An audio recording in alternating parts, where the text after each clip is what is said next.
Immersed in the Passion. I didn't come up with a title. It was actually a quote from that woman, Angelica, in her English translation of her German that she wrote for me. This phrase was used: we are a village which is immersed in the Passion. And it caught the eye of my American editor, and he thought, yeah, that could work as a title for this book. Oberammergau's unique experience shared with the world. It is a unique experience, and it's something which they open up and give to the world every 10 years. The jacket cover has got pictures of Jerusalem, the cross, and the resurrection, effectively, at the top. We come through the stage of Oberammergau and then into the village as we see this biblical story as we're permeating into the village. The book is 112 pages long and published by myself, Walkway Books. And this is some of its content. Basically, in part one, I take you back to Jerusalem, the Passion in Jerusalem. I wanted you just to be aware, as of course you'll be aware, of the centrality of the story of Palm Sunday through to Easter Day within the overall biblical story, Old and New Testament. This is the focal point. So much of the biblical story comes center stage, if you like, through the Passion story, and then emerging out the other side with the good news of Christ being spread to the world.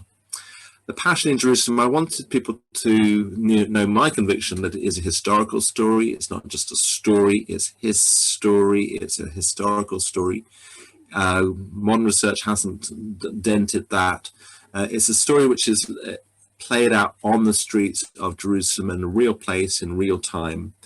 And for Oberammergau, for the Passion play to have an authentic, powerful experience, we need not just go to Oberammergau, but in our mind's eye, as it were, to go also to Jerusalem, because that's where the story begins, and we're really getting the meaning of that story coming out to us through the lens of Oberammergau's performance. But we need to go back to the original story to touch on bedrock, if you like.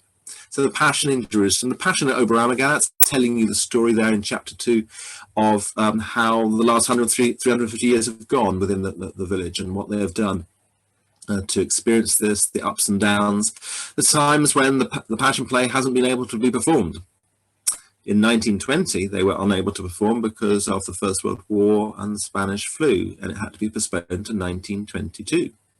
100 years later, we're having the same phenomenon of a delay for health reasons by 2 years. There have been some years when they weren't allowed to perform at all because the religious authorities, or rather the non-religious authorities, the secular authorities in the 18th century, in the age of the Enlightenment, the age of reason, thought that performing religious was beneath the educational dignity of people and should be banned. And so I think in the year 1770, no performance for a full 20 years before they were given permission to perform 1 or 2 plays in 1780. So how's the play developed in that time, and what have been some of the issues for them? And then the Passion on stage is then looking at the whole ways in which, well, okay, we might know the biblical story, we might believe the biblical story, but how do you actually put that story into dramatic format? How do you do that? It's not an easy thing. You've got to write your own script. But is the script the same as the Bible? Well, no, you can't just read the Bible out. You've got to put narrative and dialogue and drama into it. And you've got to squeeze the event into a few hours, and you've got to... so you've got some real issues of script writing which need to take place. And then, of course, you're going to hit issues of, well, for example, will we... have Jesus strung up on the cross visibly in front of people, or will we bring him onto stage already strung up on the cross? They decided in the year 2000 that they were going to do the former. They were actually going to hoist Jesus up onto the cross in front of the audience, and this made for an incredible new level of drama. There are also issues about how do you perform the resurrection? How do you do it? Do you use the symbol of light, candles? Do you have Jesus coming back onto the stage, or does that look wrong because, of course, he would have looked a bit different? You know, how do you do the resurrection? Not an easy question to ask a dramatic producer of a play. And there are also issues to do with the script. There's some naughty things can get into the script. Some bad ideas can get in there. What, for example, of anti-Semitism? Why did Hitler enjoy the 1934 performance? What was the caricature being put across of the Jews? Medieval stereotypes. Well, how do we get rid of those? How do we change that? How do we become sensitive in a post-Holocaust era to that very delicate issue? And Germany has experienced quite a lot of refugees coming from Turkey and Syria in recent years, and they're dealing with the refugee issue. And so now they begin to wonder, is there a resonance there that could be picked up in the text of Jesus himself being an outcast in some ways, so having to deal with power brokers like Pontius Pilate? So the script can develop new things as each generation decides what is appropriate, what's going to make this story connect, resonate with us, not distorting, we hope, the biblical original, but just throwing a fresh lens on it, which shows up something in new relief. The Passion on Stage. Now, throughout each of these chapters, and I was interviewing people, and so in the Passion in Oberammergau, I interview hotel managers, but in the Passion on Stage, I'm interviewing the directors, the musical directors, the technical directors, that kind of thing. And then as we get into part two, experiencing the play, I'm going to be interviewing the actors as they actually speak about what it like to perform the play. You can see that actually what I've done is to go through the play in the order of its acts, acts 1, 2, 3 up to 11. And what I've done is underlie that with telling a story, the first century story of Jesus in Jerusalem. So you've got that history, and then I've popped in the interviews with people, and then also popped in the tableau, which I'll explain a little bit more later. I'd like to skip on to some other pages here. Here's an example of one of the interviews. Eva Maria and Barbara, I've shown you them before, Mary Magdalene, and they're writing about their respective roles. Here they wrote a common interview. Elsewhere in the book, I've got them just to speak in their own voice. But you can see that this is the format in which the interviews are delivered.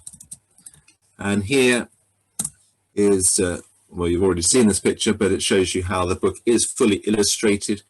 And in this chapter, this is the third chapter, I'm talking about the stage and how you perform this passion play on stage.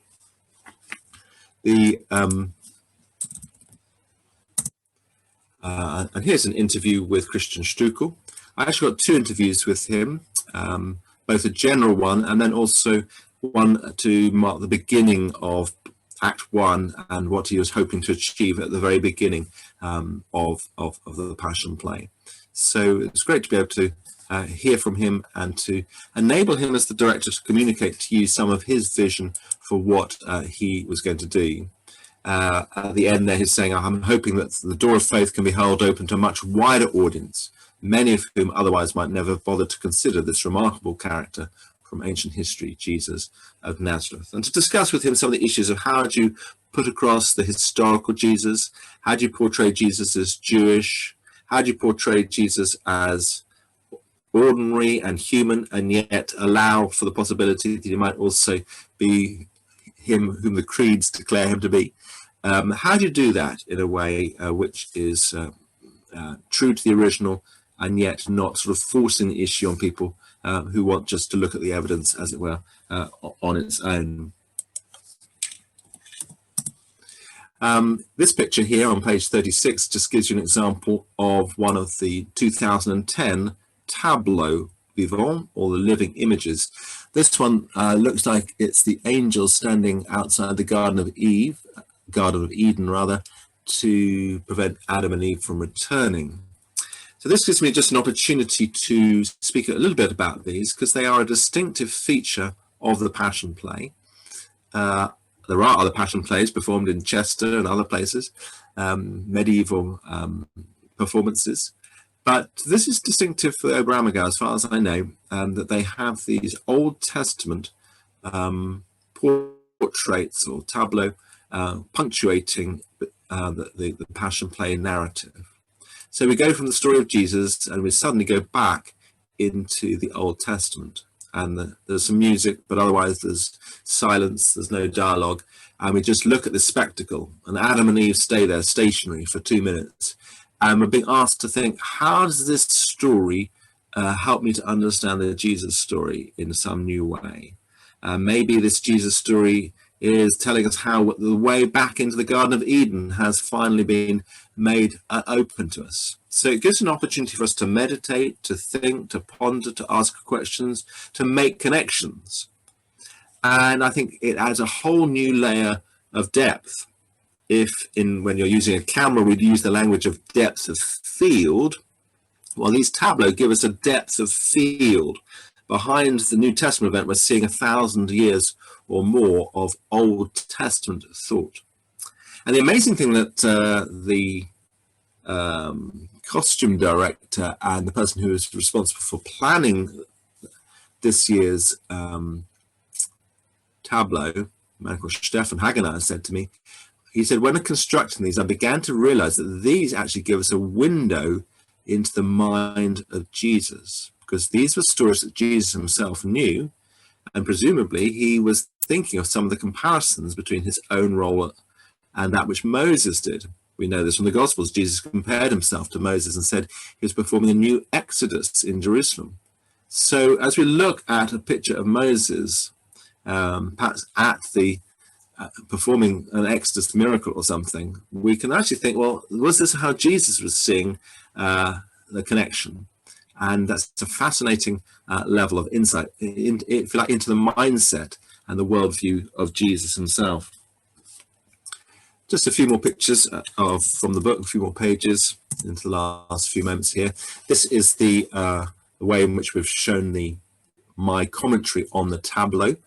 So yes, this is my 3 paragraphs just explaining the Genesis passage that we saw a depiction of just now. And just to try and help you in that 2 minutes, hopefully you will have read this before you go, but it may just remind you, which is the biblical passage that goes with this? Oh yes, it's Genesis 3. And how can we make some connection between that and the Jesus story? I give you an idea of how to make the links. Now, the important thing, of course, is that I shouldn't have the last word.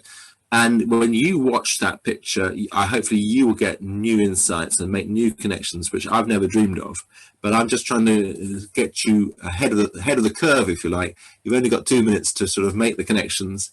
And I hope this will mean that you get into 3rd or 4th gear fairly quickly, rather than struggling in 1st gear, thinking I can't even work out what this picture's about and which biblical reference is it a reference to. Just a moment here.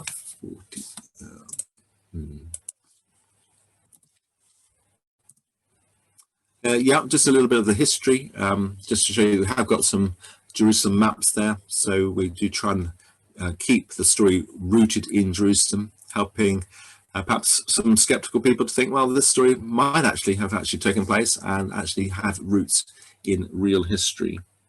Coming then just to the end of the book, I had to write something for the resurrection scene. It's very difficult, I know, as I've already indicated, how you portray the resurrection on a stage, rather.